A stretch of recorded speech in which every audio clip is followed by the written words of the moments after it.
Welcome to the Sharing Secrets channel. I want to take a minute to thank all the new subscribers.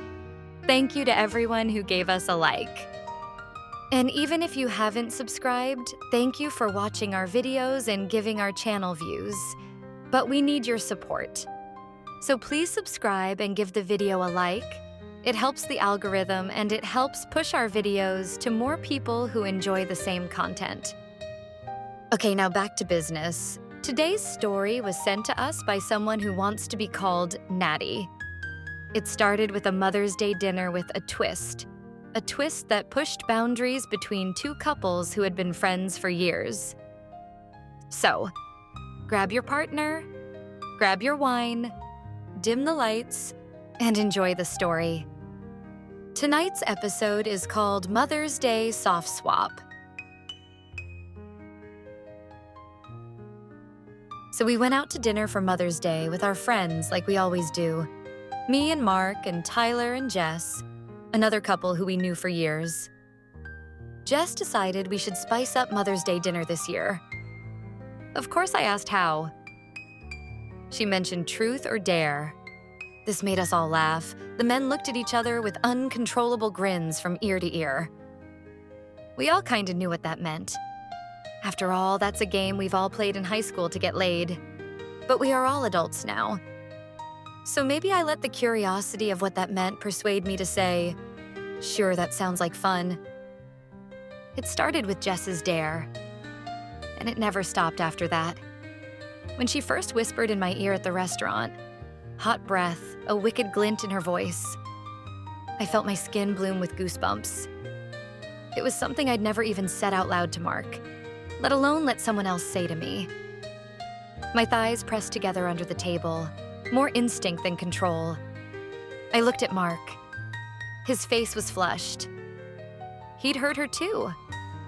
And the way his eyes lingered on me, like he wasn't sure whether to laugh or drag me into the bathroom right then, made me want to push this game further. I handed him my panties next, slid them off slowly, silently, beneath the tablecloth. It was bold, terrifying, delicious. His fingers closed around the lace under the table and he swallowed hard, slipping them into his pocket with a smirk that said, "We're not in suburbia anymore." Jess and Tyler were in on it too, completely. Jess dared Tyler to feed me a piece of cake. When Tyler fed me that bite of chocolate cake, his eyes never left my lips. His thumb grazed my chin when a drop smeared. I opened my mouth just a little wider, knowing full well Jess was watching. We were playing with fire, and we all wanted to burn. I could feel the thrum of arousal in every nerve. My dress clung to me, my skin too hot. I noticed how Jess moved when she peeled off her heels, how Mark looked at her legs without even pretending not to. And then Jess dared me again, this time to let her fix my lipstick. She straddled my lap as if it were nothing. Her eyes locked with mine as she traced my mouth slowly, intentionally. The tube of lipstick felt cool on my skin, but her fingers were warm, steady, seductive. Her thumb brushed the corner of my lips when she finished, but she didn't move.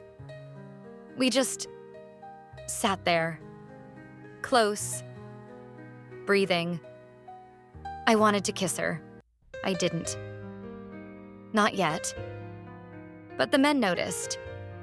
Oh, they noticed. We went back to their place for a nightcap. The conversation between me and Mark the ride there was one I never thought we would ever have, especially on Mother's Day. "What is happening?" I asked him. He was a little tipsy, and of course men are always thinking with the wrong head. I could tell he was excited of what just happened and he wanted more.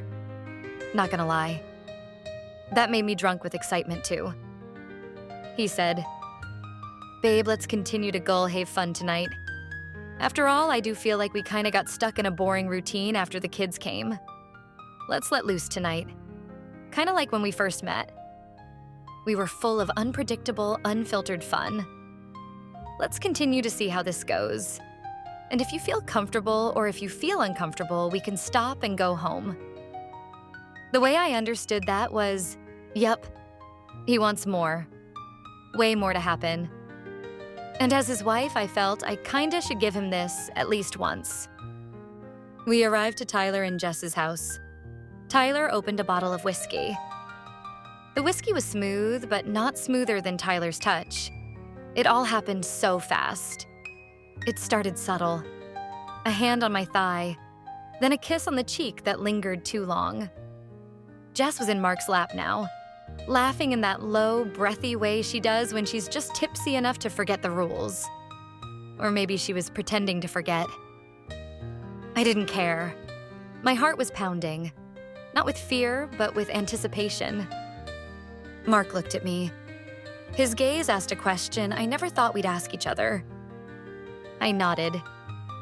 So Jess kissed him, and Tyler kissed me. It wasn't wild, it wasn't fast. It was soft, softer than I expected. His lips explored like he was savoring something forbidden, his hand resting just below my hip, not pushing, just being. My whole body tensed, then melted.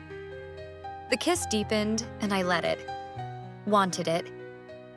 Across the room, I saw Jess tilt her head and run her hands through my husband's hair. He was whispering something in her ear. She laughed, and I swear I could feel it in my chest. For the first time in forever, I felt watched, desired, adored by someone new. But I didn't feel like I was betraying Mark. I felt like I was rediscovering something with him, even if we were doing it through someone else's eyes. There was no jealousy, just heat. We didn't take off our clothes, not all of them. But of course, the men found a way to have our breast out. This made the men stiff, and it was very noticeable. Me and Jess looked at each other kind of like a girls' check-in. We both smiled and nodded, giving each other approval. We started to explore inside of the dress pants as the men feasted on our breasts like an all-you-can-eat buffet. We sat the men together on the couch while we performed our wifely duties, to them and each other.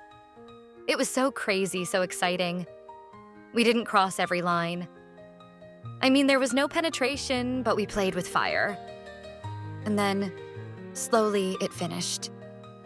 It faded into quiet. We curled into each other, Jess next to Mark, Tyler beside me. No guilt. Just this warm, intimate thrum of something unspoken but real. Mark caught my eye before I fell asleep. His look didn't say, "What did we just do?" It said, "When can we do that again?" That's my story of how we spiced up our mirage.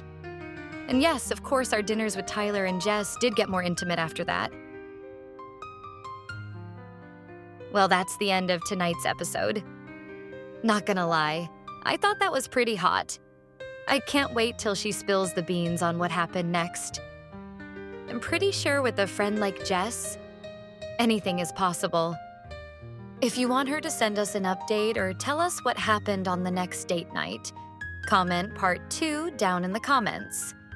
If you want your story featured on our channel, send us an email at sharingsecretschannel@gmail.com. Thanks for watching, and see you on the next spicy episode.